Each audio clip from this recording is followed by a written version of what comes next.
لوگو اپنے پروردگار سے ڈرو کہ قیامت کا زلزلہ ایک حادثہ عظیم ہے۔ اے مخاطب، جس دن تو اس کو دیکھے گا اس دن یہ حال ہوگا کہ تمام دودھ پلانے والی عورتیں اپنے بچوں کو بھول جائیں گی اور تمام حمل والیوں کے حمل گر پڑیں گے، اور لوگ تجھ کو مدہوش نظر آئیں گے، حالانکہ وہ مدہوش نہیں ہوں گے بلکہ عذاب دیکھ کر مدہوش ہو رہے ہوں گے۔ بے شک اللہ کا عذاب بڑا سخت ہے۔ اور بعض لوگ ایسے ہیں جو اللہ کی شان میں علم کے بغیر جھگڑتے اور ہر شیطان سرکش کی پیروی کرتے ہیں، جس کے بارے میں لکھ دیا گیا ہے کہ جو اسے دوست رکھے گا تو وہ اس کو گمراہ کر دے گا اور دوزخ کے عذاب کا رستہ دکھائے گا۔ لوگو، اگر تم کو مرنے کے بعد جی اٹھنے میں کچھ شک ہو تو ہم نے تم کو پہلی بار بھی تو پیدا کیا تھا، یعنی ابتدا میں مٹی سے، پھر اس سے نطفہ بنا کر، پھر اس سے خون کا لوتھڑا بنا کر، پھر اس سے بوٹی بنا کر جس کی بناوٹ کامل بھی ہوتی ہے اور ناقص بھی، تاکہ تم پر اپنی خالقیت ظاہر کر دیں۔ اور ہم جس کو چاہتے ہیں ایک میعاد مقرر تک پیٹ میں ٹھہرائے رکھتے ہیں، پھر تم کو بچہ بنا کر نکالتے ہیں، پھر تم جوانی کو پہنچتے ہو، اور بعض قبل از پیری مر جاتے ہیں،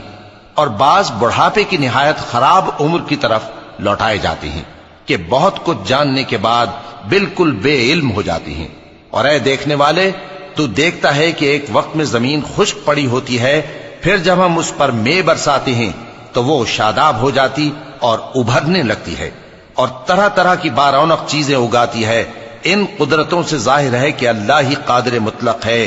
جو برحق ہے، اور یہ کہ وہ مردوں کو زندہ کر دیتا ہے، اور یہ کہ وہ ہر چیز پر قدرت رکھتا ہے، اور یہ کہ قیامت آنے والی ہے اس میں کچھ شک نہیں، اور یہ کہ اللہ سب لوگوں کو جو قبروں میں ہیں جلا اٹھائے گا، اور لوگوں میں کوئی ایسا بھی ہے جو اللہ کی شان میں بغیر علم کے اور بغیر ہدایت کے اور بغیر کتاب روشن کے جھگڑتا ہے اور تکبر سے گردن موڑ لیتا ہے تاکہ لوگوں کو اللہ کے رستے سے گمراہ کر دے۔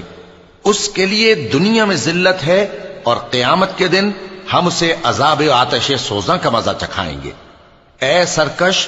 یہ اس کفر کی سزا ہے جو تیرے ہاتھوں نے آگے بھیجا ہے، اور اللہ اپنے بندوں پر ظلم کرنے والا نہیں۔ اور لوگوں میں بعض ایسا بھی ہے جو کنارے پر کھڑا ہو کر اللہ کی عبادت کرتا ہے، اگر اس کو کوئی دنیاوی فائدہ پہنچے تو اس کے سبب مطمئن ہو جائے، اور اگر کوئی آفت پڑے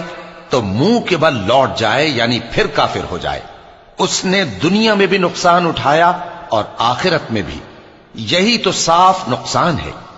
یہ اللہ کے سوا ایسی چیز کو پکارتا ہے جو نہ اسے نقصان پہنچائے اور نہ فائدہ دے سکے،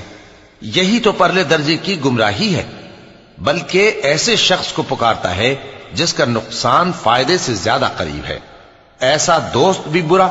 اور ایسا ساتھی بھی برا۔